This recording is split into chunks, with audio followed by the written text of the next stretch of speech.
Welcome to the Ownership Review, where we do a bunch of maintenance to see what this car is like to live with on a daily basis. Here are the high points of the 2018 Buick Regal Sportback. The fog light will prove simple to change, as you only have to reach behind the front bumper in order to access the bulb. Connecting your phone via Bluetooth is a straightforward process. The clear instructions on the touchscreen menu will make this a relatively hassle-free procedure. Both the oil drain plug and the oil filter are easily accessible from underneath the vehicle.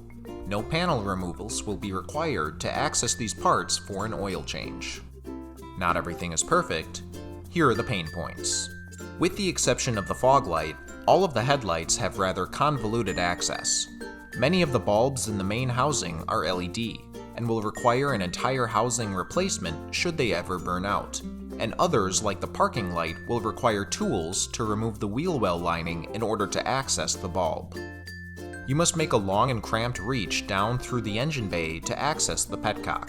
Although no tools nor parts removals will be necessary, reaching for the petcock will be difficult and may expose you to other hot engine components. This vehicle does not come equipped with a traditional spare tire and jack kit, but rather a tow hook and a compressor kit instead. These options may leave you stranded if you break down in a sparsely populated area or your tire is too damaged to hold any air. Overall, the 2018 Buick Regal Sportback is a somewhat easy vehicle to maintain, but prospective owners should be wary about some time-consuming and convoluted procedures.